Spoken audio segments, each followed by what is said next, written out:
This beautiful coastline on the Mediterranean Sea has some of the clearest blue water and beautiful beaches anywhere in the world. It's now a popular tourist destination in modern Turkey.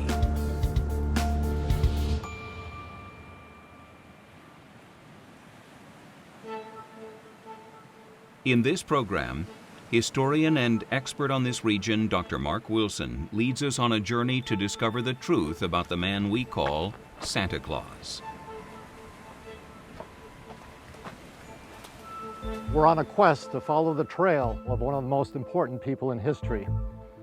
At times that trail is almost non-existent, but we're going to do our best to reconstruct the lifetimes and legacy of someone who is a household name all over the world today.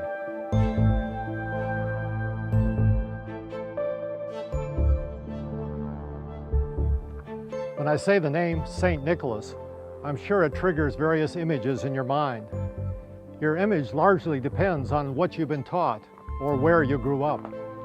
Our endeavor in this journey is to help you discover the real St. Nicholas, Nicholas of Myra. The American Santa Claus clearly derives from St. Nicholas, but the differences between those two are important. Nicholas, we should never forget, was a real historical person, whereas Santa Claus is the creation of family tradition and the holiday spirit. Our journey begins in Patara, one of my favorite ancient cities in Turkey. Patara was the primary port of the Roman province of Lycia. Today its harbor is silted and a beach blocks its entrance. But in the 1st century, the Apostle Paul landed here on his 3rd missionary journey. And that's very important to our story, which I'll explain later. The region of Lycia was in southwestern Asia Minor. Patara was once the capital of the Lycian nation, but fell to Alexander the Great in 333 BC. Then, in 167 BC, Lycia came under Roman rule. Ports in this region of ancient Lycia were major trade routes for the Greeks and Romans. The Emperor Hadrian built large granaries here to house wheat that was transported all the way from Egypt to Rome. But interestingly, the Romans granted the city its freedom, probably because they recognized its sophisticated manner of democratic government. One of the visual reminders of the Lycian civilization today are the tombs. Can you tell us about this interesting people? Yes, it's all around us actually, and we see them all the time, not only the rock-cut tombs, but also freestanding ones. And it's very interesting that some of the epigraphy on these tombs has been read, and it says, if anybody who is not of this family uses these tombs, may they be cursed forever. So we know that they also believed in life after death, definitely. And the freestanding tombs are built exactly like a house made of logs. And still today in the mountains, we have small wooden structures like this where they keep the hay, which are exactly like these tombs.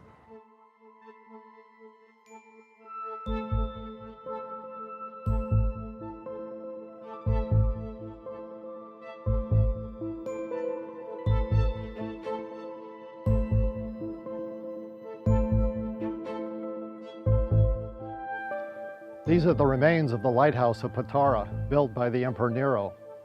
Until recently, it was buried in the sand, but as you can see, it's now been completely excavated.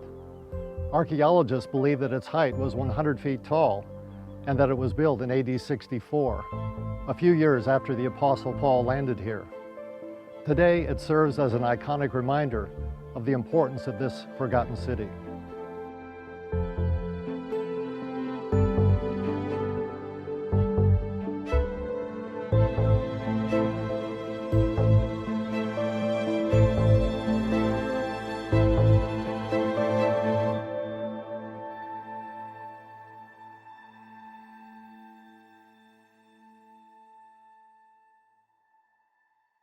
A few years after his visit to Patara, the Apostle Paul traveled through Lycia again, this time as a prisoner. Here at Andriache, the port of Myra, his Roman guard transferred him to an Alexandrian grain ship bound for Rome. It was this same vessel that was shipwrecked off the coast of Malta. Threatened by the growth of Christianity, the Emperor Nero began a period of great persecution of Christians, and in AD 65, Peter and Paul were executed in Rome. At several different points, there was a major persecution under Nero in the 60s, under Domitian in the 90s, and then there were several other major ones as well. The effort to crush Christianity was carried out by emperor after emperor.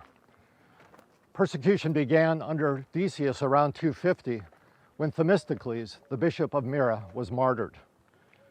Another persecution initiated by Valerian 8 years later resulted in the deaths of Perigorius and Leo of Patara.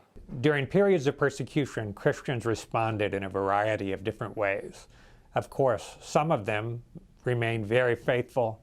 They actively witnessed to Christ in spite of the persecution. In fact, some of them even courted martyrdom by trying to be sought out by the authorities.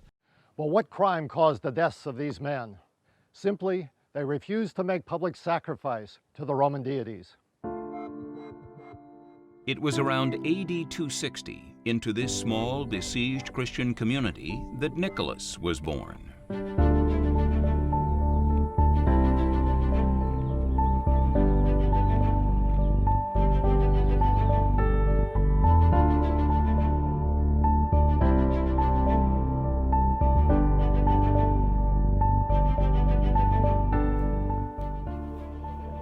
Nicholas was born in Patara in the mid-3rd century. However, the exact date and year of his birth are not known. But he certainly was born into a vibrant Greek community. In fact, his name in the Greek language has a profound meaning: victory of the people. Ahead, we'll see just how Nicholas lived up to that name.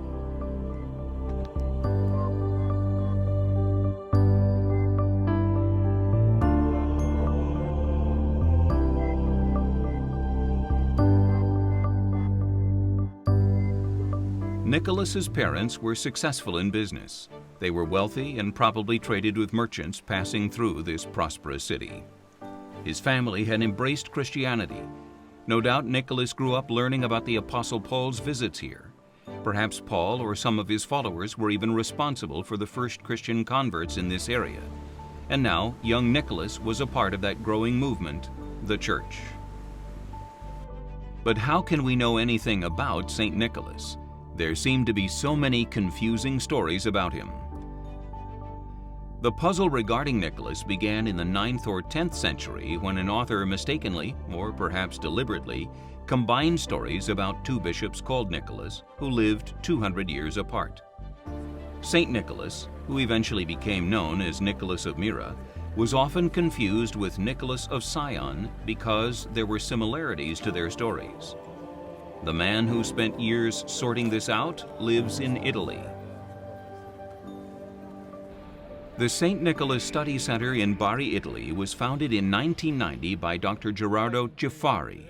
Dr. Ciaffari is a Dominican priest whose studies in recent years have brought clarity to our understanding of the real St. Nicholas. Ciaffari has been able to unravel the confusion between St. Nicholas and Nicholas of Sion. And when we have discovered other manuscripts of St. Nicholas of Sion, we have now the possibility, without mistake, to distinguish what is St. Nicholas of Myra and what is St. Nicholas of Sion. But experts in the last century weren't entirely convinced that Nicholas of Myra was even a real person. The three names, Charles Jones and Gustav Anrich and then Carl Meisen, who really studied the evidence and the material for Nicholas, all came away saying, we don't know that we can even trust that there was a real person named Nicholas who actually existed. This is the importance then of Father Gerardo Ciaffari, who in the 1980s reopened the case and reinvestigated those same documents and far more than those documents. And he was able to reassert that there indeed was a historical person named Nicholas who lived and did many of the things that we have attributed to him. And he was able to establish that with a great degree of historical certainty. Dr. Ciaffari's research has revealed a distinction between the two Nicholases in ancient Greek texts. is very clear. Agios is a saint, bishop, or normal saint, so to say. Osios is a saint for monks. After the distinction of two saints, we can say that our St. Nicholas is Agios, the other one is Osios. Jafari believes that the distinction between the two men can also be seen by examining events in their lives. For example, Nicholas of Zion went to Myra in the occasion of the feast of St. Nicholas of Myra. It was not possible to be the same person.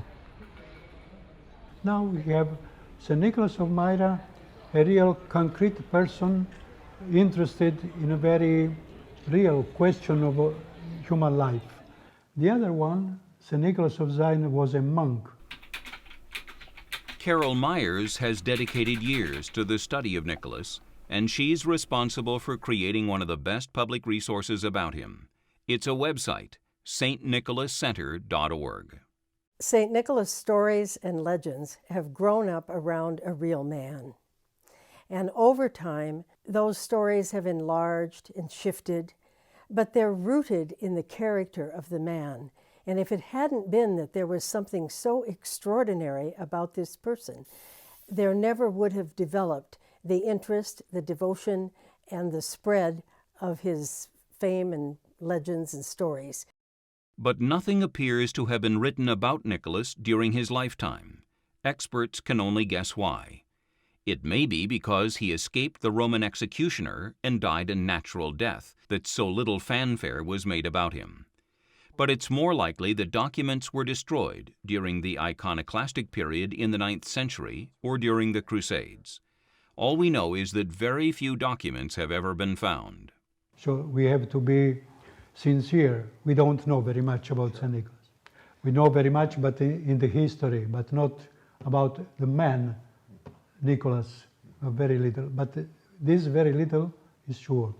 Dr. Jafari's research has formed a more accurate picture of Nicholas's life. For example, in Russia, it's very difficult.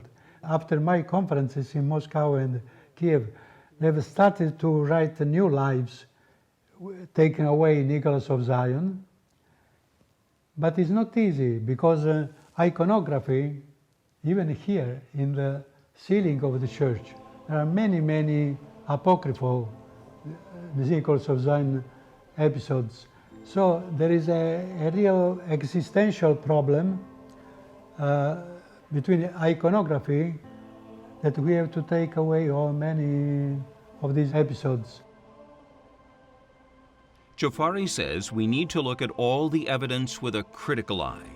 While some details come from factual sources, other facts with historical value were handed down by oral tradition, and some writers obviously took great license and embellished the truth. In the life that we know now, we have to distinguish the true episodes of the praxis stratallatis and the other. These two are historically sure. The other historical sure only in their core, not in the details. So what do we know about the life of St. Nicholas? We've established that he was raised here in Patara by a Christian family. It's speculated that his parents died when he was young because of an epidemic or a plague. But we know for sure that his parents left him a considerable sum of money. The event that probably had the most to determine how Nicholas developed was the death of his parents when he was still young, whether he was in his late teens or early 20s.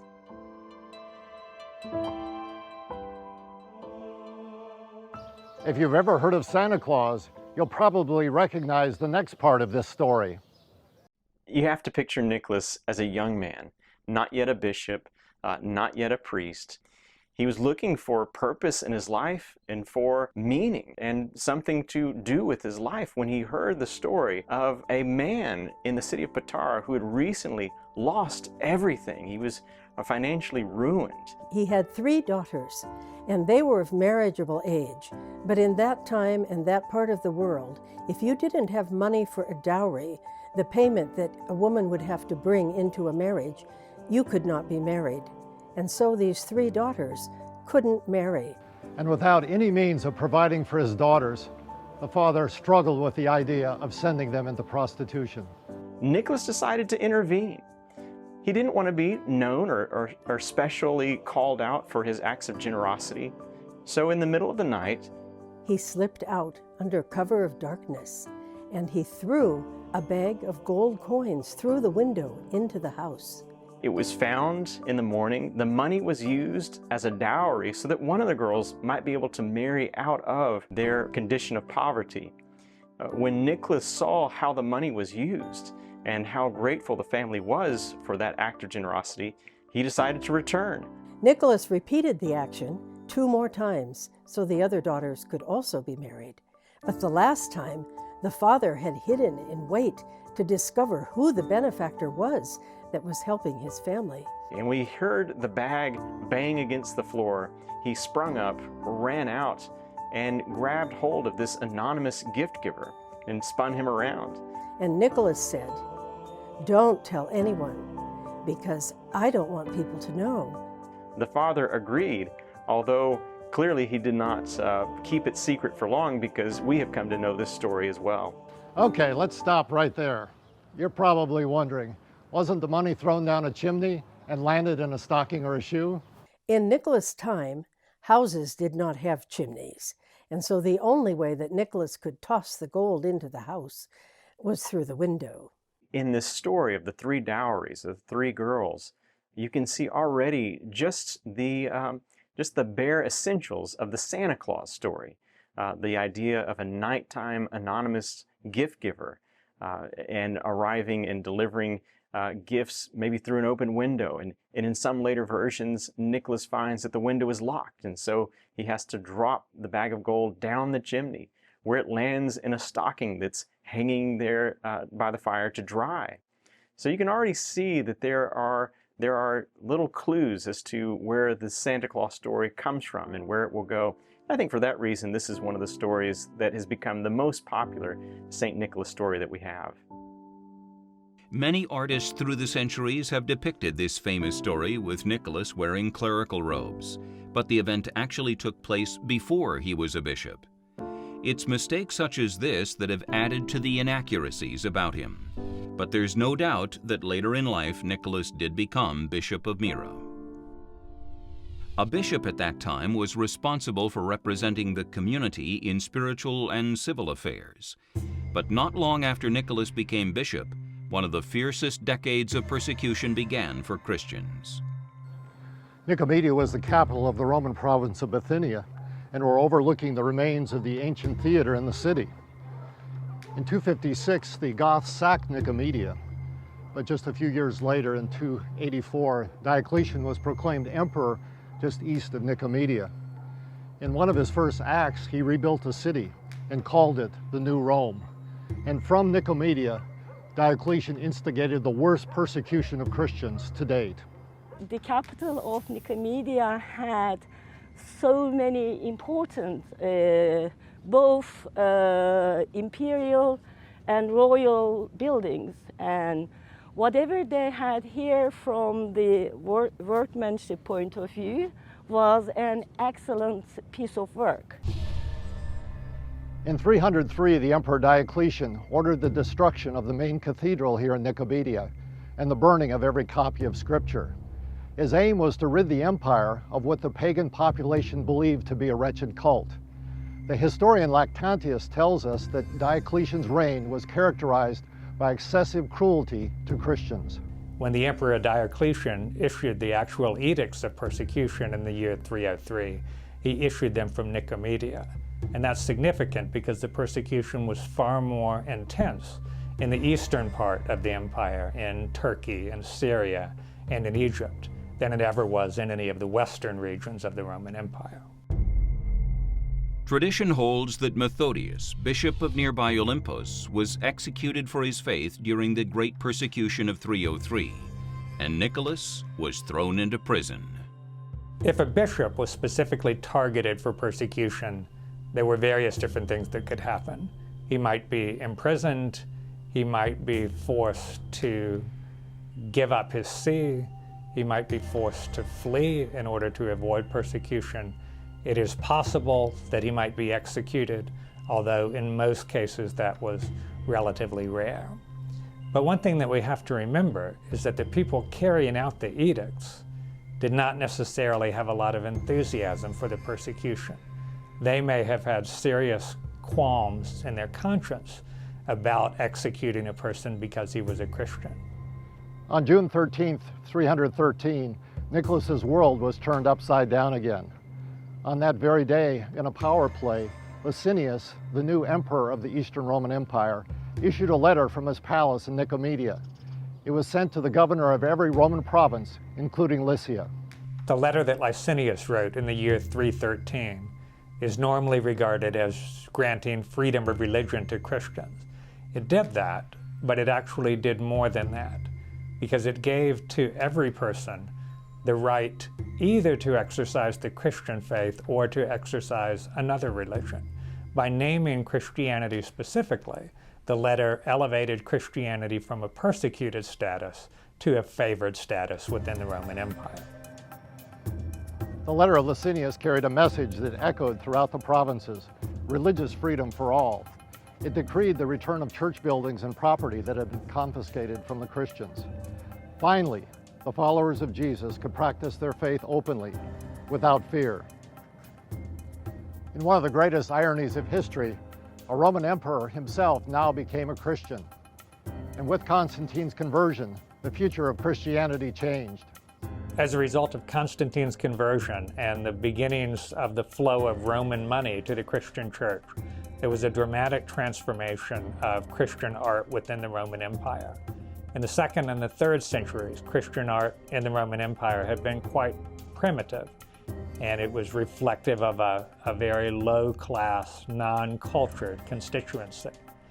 But beginning in the 4th century, the taste of the Roman aristocracy and the money to produce art and architecture worthy of those tastes began to show up in the Christian churches. We see that in the building of lavish cathedrals. We see it in the very lavish decoration of Christian cathedrals with frescoes, mosaics, and Christian art of a much higher cultural standard than what we've seen previously.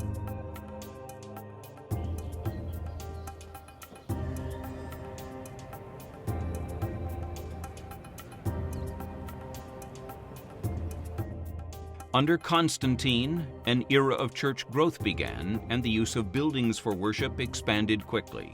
Now, for the first time, Christian leaders had the luxury and the leisure to study and to write extensively. It's hard to write commentaries and theological treatises when you're running for your life from the authorities. But now that Christianity was protected, it led to a great golden age of Christian literature, and many would argue that the 4th and the 5th centuries were the greatest age of theological literature and scholarship in the entire history of the Christian church. In the midst of it all, bishops became men of influence. Nicholas embraced the opportunity and used his position to combat injustice. One such episode is told in part by Eustratius of Constantinople in AD 583. He tells the story of 3 innocent citizens of Myra who were condemned to death. The story of the 3 dowries is certainly the most well-known story today. But the oldest story about Nicholas is actually called the Praxis de Stratolates. It's the story of the military officers. It came into circulation in the early 500s. It's the first story known to the Latin-speaking audience. It's a story that appears on many murals and frescoes in churches, but it's a story not well known today at all. The Praxis de Stratolates, which in English means the practice of military officers, was written by an anonymous Greek author around AD 400. The Praxis tells the story of 3 army officers and their troops who had been sent by the Emperor Constantine to quell a revolt in Phrygia. During their journey, they harbored their ship in Andriaki, the port of Myra. When the officers were visiting Bishop Nicholas, news came that a riot had broken out because of stealing. In the chaos, 3 innocent civilians were accused and arrested, and the local governor ordered them to be put to death. When Nicholas heard this, he rushed to the scene, accompanied by the 3 army officers. They arrived just as the executioner was raising his sword. Fearlessly, Nicholas grabbed the sword from the executioner and threw it to the ground. Loosening the men from their chains, he set them free. What happened next gives us an insight into what kind of person Nicholas had become. In a word, courageous.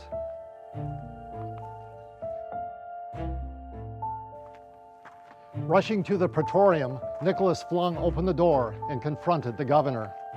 Hearing what had happened, the governor tried to placate the holy man. But Nicholas didn't hold back, saying, "Sacrilegious bloodshedder, how dare you confront me? You've been caught in so many evil acts. I'll not spare or forgive you, but will let the mighty Emperor Constantine know how serious are your sins that have been discovered, and in what fashion you administer your princely prefecture." The governor quickly fell to his knees and begged for forgiveness, insisting that 2 local officials had instructed him to convict the innocent men. But Nicholas had heard about the plot and knew the governor had been bribed to execute the men. So Nicholas now demanded justice. The visiting army officers pleaded in behalf of their fellow Roman official. Finally, Nicholas granted him pardon, providing that all charges against the innocent men were dropped. Regarding the story of Nicholas's confronting the governor about his sins, it is of course certainly possible that there's some rhetorical or legendary exaggeration in the story. But it's interesting that this story is very much in keeping with other evidence that we have about the way the bishops responded to the Roman authorities in their province. We have numerous examples of bishops who did not hesitate to condemn the actions of the government, even though the government was providing them with the money that they needed for their lifestyle. Of course, not all of the bishops were bold enough to do this, but we have enough examples of bishops who did do this that there's nothing inherently incredible about the story we have of Nicholas confronting the provincial governor. Ironically, months later, the same 3 army officers were falsely accused in a plot against the emperor. However, according to the author of the Praxis de Stratolatus, Nicholas appeared in dreams to both the accuser and Constantine, warning them of severe consequences if the officers weren't released. You can imagine that this was received by the Emperor Constantine with either great fury or fear. He had the officers brought before him to explain the phenomenon. After describing what they had witnessed in Myra, the officers told Constantine that they had prayed to Nicholas for help. Hearing this, Constantine ordered the soldiers to return to Myra bearing gifts and to thank Nicholas for their release. According to Dr. Ciaffari, the detail in which the Praxis de Stratolatus is written makes it an invaluable historical document. We cannot write a real life of St. Nicholas because the only episode that I believe really historical rooted is the Praxis de Stratolatus. The Praxis de Stratolatus is the oldest fragment that tells us about Nicholas. And it was written about AD 400, and so that is really quite close to Nicholas' time. And it would have been part of a larger life of St. Nicholas. And unfortunately, that life didn't survive, but surely the writers who wrote later probably had access to that life. Today I'm standing in the Church of the Hagia Sophia in downtown Iznik. In this well-preserved basilica, the Seventh Ecumenical Council took place in 787. As the church began to grow in the 4th century, a theological dispute arose about the divinity of Christ. There was a presbyter in Alexandria by the name of Arius who began to teach that Jesus was not an eternal being, and there was a time when Christ was not. The Son was therefore a created being and thus not equal to the Father. To settle this dispute, Constantine summoned all the bishops to his summer palace. When Constantine called the bishops together at the Council of Nicaea in 325, the decision ahead of them was crucial to the future of the Christian church because it had to do with the question of whether the church would worship a son who was unequal to the Father or fully equal to the Father, and therefore whether we would worship a trinity of equal persons or an unequal trinity. Through this gate, Nicholas would have entered the city of Nicaea, the modern city of Iznik in Turkey today. There's been much historical debate whether Nicholas actually attended this council. The problem is that on the lists that have 200 attendees, his name is not found on these. However, at least 6 lists of attendees do include the name of Nicholas. There are lists, but all the lists without his name are no more than 200 names. So historically, we know that there were more than 300. The omission of Nicholas's name from the shorter lists might have occurred because only the names of the bishops who arrived at the start of the council had their names recorded. But one thing is certain. Every list that includes the names of at least 300 bishops includes the name of Nicholas. And these lists are drawn from authoritative historical sources. Regarding the story that Nicholas slapped Darius during the debates at the Council of Nicaea, we don't know for sure whether that's true because we don't have any actual minutes from the council. But there's nothing inherently incredible about that. The debate at this council and the debates at other councils were often quite rancorous, and there are some quite reliable historical accounts of people being slapped or even beaten during the course of those debates. So it's not at all implausible that Nicholas might have done this. The Council of Nicaea took place here in 325 AD. Nicholas must have felt privileged to participate in the critical debate about such a fundamental doctrine of Christianity, the deity of Jesus. And he was privileged to sign the creed that is still being recited in the church around the world today.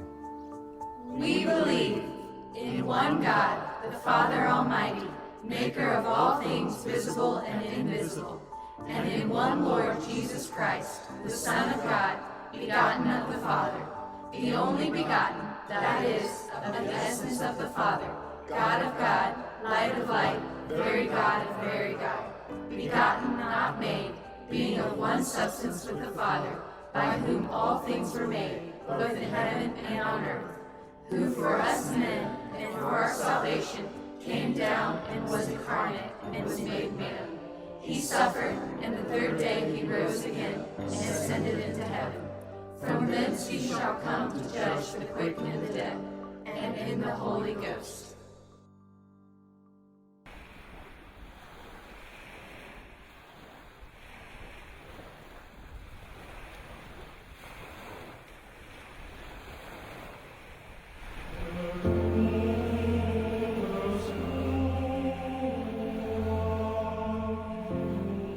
Nicholas would have been in his 60s when he attended the Council of Nicaea. Tradition says that he was one of the oldest of the attendees. As a confessor, he could show the council participants the marks in his body received during the era of persecution. Confessors are people who, when faced with persecution or torture, do not renounce their faith. Nicholas was imprisoned in the time of Diocletian and did not renounce his faith, and so he is regarded as a confessor. Most people who were named saints in the years of the early church, it was because they were martyrs to their faith and had been killed. Nicholas was regarded as a saint because of the quality of his life rather than the way he died, and that makes him an exceptional saint coming out of that era. Not much remains today of Constantine's palace on Lake Iznik. The water level is much higher than it was in the 4th century. We have just a few stones remaining of the foundation of the palace. But recently, archaeologists have found the remains of a church underwater nearby.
There are many other stories written about St. Nicholas.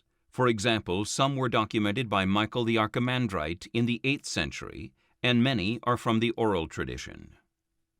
In one story, Nicholas travels 300 miles to appear before the Emperor Constantine and requests that the emperor lower taxes for his region, the region of Nicaea. He somehow gets the emperor to agree to a ridiculously low tax rate and has the emperor put it in writing.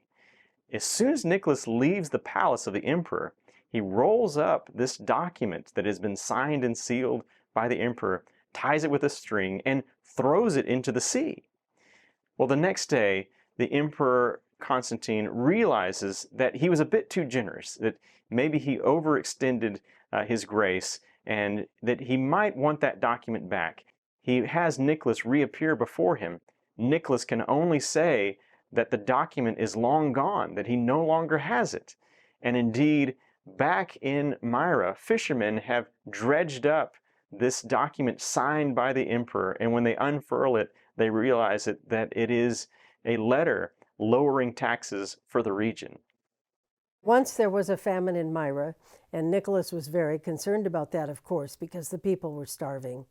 And a ship came into port that was loaded with grain on the way to Alexandria. And Nicholas was able to persuade the captain to allow some of the grain to stay. And that was unusual because the captain, of course, had to account for every bit of it when his ship got to Alexandria. But Nicholas told him not to worry, that it would be all right, and the captain relented and sold the grain to Nicholas. And it was enough food that the people ate for 2 years, and there was still grain left over to plant for new crops. Another story recounts that Nicholas destroyed the temple of Artemis in Myra. Artemis Eleuthera combined the attributes of the Greek virginal goddess of the hunt with those of the Anatolian goddess of fertility, Cybele. Certainly Nicholas would have used his newly found freedom of worship under Constantine to try to stop pagan worship. But whether Nicholas destroyed the temple of Artemis remains in the realm of legend. Nicholas, who is very widely known as the patron saint of sailors, in fact, it's almost the primary identification in many places. There are ships today sailing from Russia, Bulgaria, Croatia, Greece, and all of the ships will have an icon of Nicholas in the wheelhouse. And so people sometimes say, well, how did this happen? Why is Nicholas the patron saint of sailors and everything that has to do with water and the sea? There are several stories, but one of them is of a ship that was sailing in the Mediterranean and a large storm came up. And the sailors were desperately afraid that they would perish. And so they cried out to Nicholas for help. And Nicholas appeared on the ship and helped the sailors. And once it was stabilized, the vision was vanished. And when the sailors made port, they went to the church to give thanks for their being rescued and spared in the storm. And it so happened they were in port, and the church was Bishop Nicholas's own church, and when they went in, they recognized who had helped them. And so that is one of the stories that's a root of why he is so highly regarded by sailors around the world.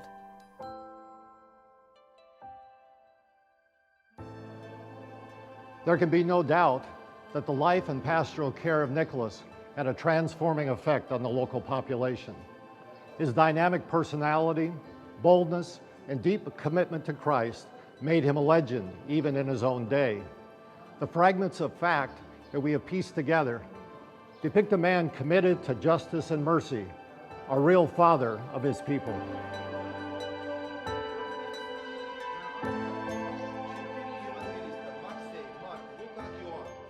Ancient sources confirm that Nicholas died here in Myra on December 6th. What none seem to agree on is the year when he died.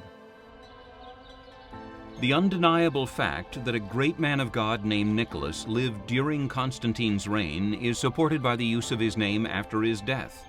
As his fame grew during the 5th century, parents everywhere began to name their children after him. This church, built in Myra to commemorate Nicholas, dates to the 5th century.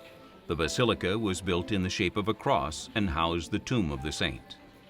We have discovered, and other archaeologists have discovered, many monasteries in the hills around Nicaea, dating back to the 5th century, which is an indication that the area was very special, and we believe the reason is that St. Nicholas lived there and became famous for curing people of their ailments. Dr. Vera Bulgurlu is one of the archaeologists excavating the church site.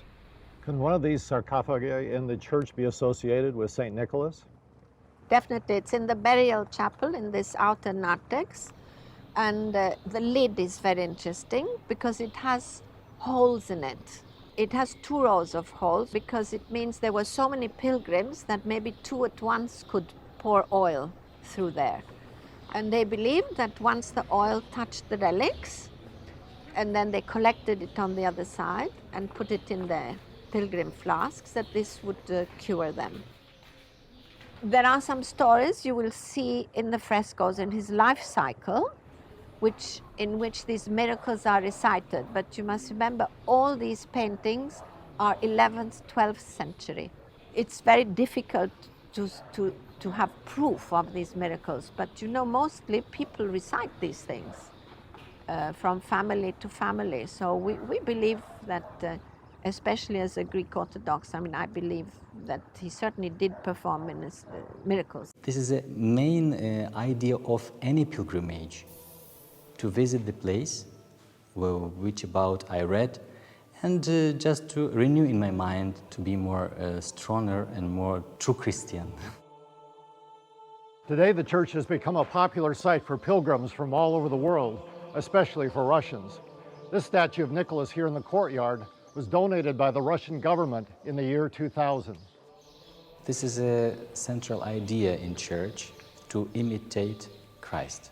And Apostle Paul writes to Christian, imitates me like I imitate Christ.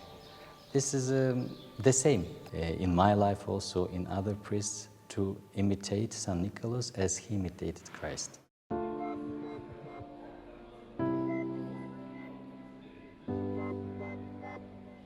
Just as Nicholas's life was full of drama, events after his death were equally sensational.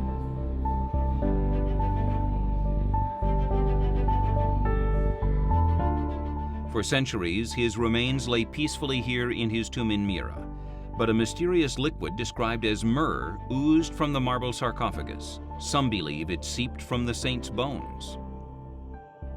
And it's this point that takes us back to Italy. You see, the city of Bari had a problem. During the Norman conquest, the city lost its role as the capital of the Byzantine province of southern Italy. At the time, cities that had the relics of saints not only received a spiritual blessing, but also became pilgrimage centers, which led to economic prosperity. Inspired by the Venetians with their Saint Mark and other Italian cities famous for their saints, the citizens of Bari proposed to find the relics of a saint for their city. And who better than Nicholas? It just so happened that Barian merchants frequently passed Myra when they brought goods back from the east. In 1087, Barian merchants moored in the port of Andriache and dispatched 47 men disguised as pilgrims to the Church of St. Nicholas. In one of the most famous smash and grab stories in history, the men broke the tomb open and grabbed Nicholas's bones. Legend has it that to everyone's surprise, the relics were virtually floating in the liquid myrrh. His remains were rushed to the ship, and the vessel set sail before the monks could sound the alarm. On May 9, 1087, the ship carrying Nicholas's bones sailed into the harbor here in Bari.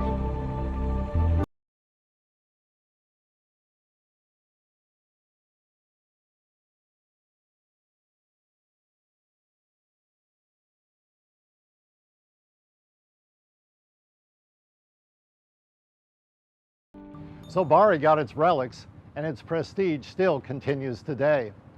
In fact, Bari is often referred to as the city of St. Nicholas, and Nicholas is sometimes called Nicholas of Bari.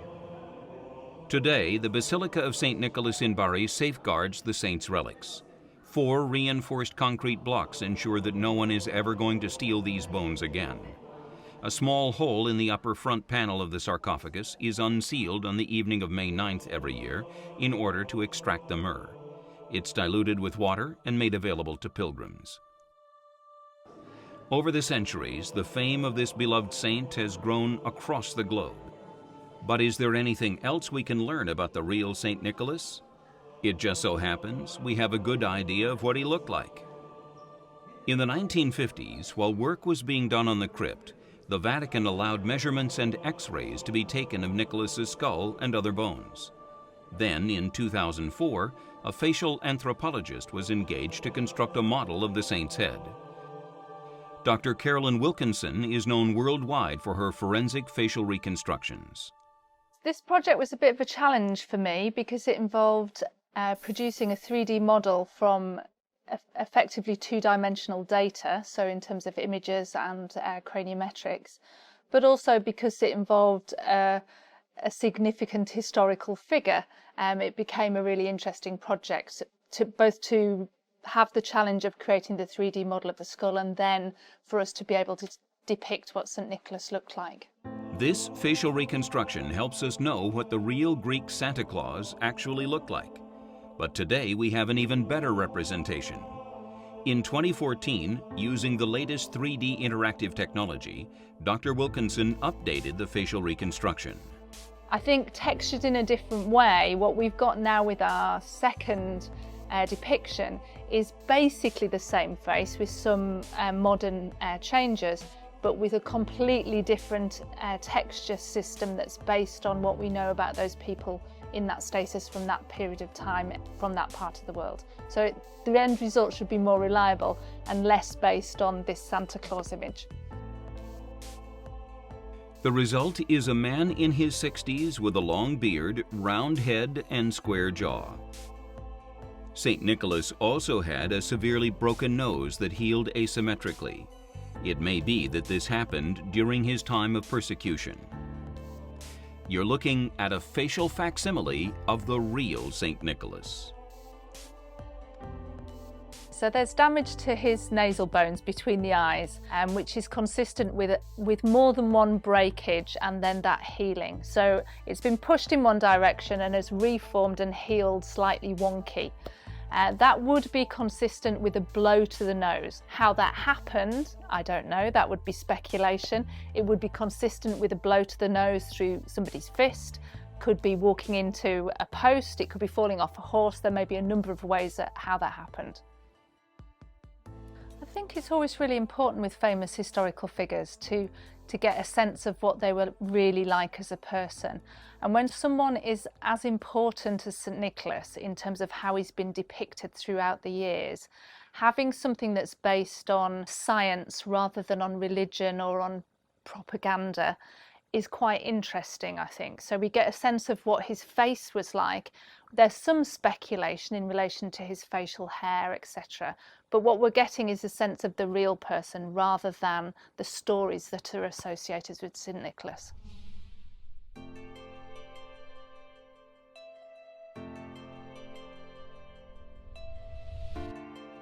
Nicholas is often referred to as the patron saint of everything, and it is almost true. His primary patronages are children, of course, sailors, and innocents. But he is the patron saint of so many more things. And part of it is because so many of the stories have different elements. And so anything that relates to any of those different characteristics, he became the patron. So, for example, in Iran, in Tehran, there is a church. In Tokyo, a great cathedral. Because the Russians, wherever went, 70% are St. Nicholas Church.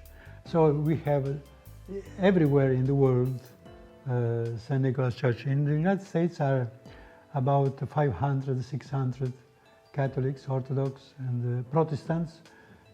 This I wanted to say is ecumenicity. Nicholas was a man of deep faith. We should never forget that first and foremost, he was a Christian pastor, a bishop committed to the gospel. This should be a monumental fact for Christian families who are looking for a way to connect to the Christmas season. We don't simply have to reject consumerism and Santa Claus and everything that goes with this. We have an opportunity to reclaim a part of our own faith when we reclaim the Nicholas story and legacy and heritage in our own family traditions.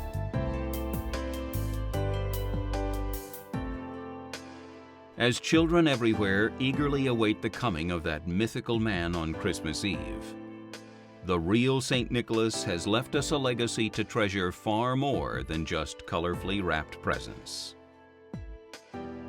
St. Nicholas has become associated with Christmas, and that's actually a good thing, because St. Nicholas helps to bring a focus to Jesus, who of course is the center of Christmas. St. Nicholas does this by pointing beyond himself and to encouraging people to understand that it really is more about giving than about getting. It's more about compassion than consumption. It's more about need than greed. St. Nicholas helps people to focus on what is really the center of Christmas, because everything St. Nicholas did grew out of his faith. The legacy of Nicholas is his generosity. We have to keep going back to the story of the 3 dowries. Nicholas had no reason to get involved. He didn't know these people, he didn't owe them anything, and yet he decided to act. That should inspire us to get outside of our comfort zone, in our familiarity, to find those people in our community who really need help. And especially during the Christmas season, it's an appropriate time to look for those opportunities. Nicholas is often viewed as a jolly, sentimental figure, but history tells us otherwise. He was a bold, decisive man of faith who confronted the issues of his day. If he were alive now, he would be concerned with today's issues: hunger, human incarceration, trafficking, slavery, the abolition of the death penalty, even tax abuse. Now that's something to tell your children.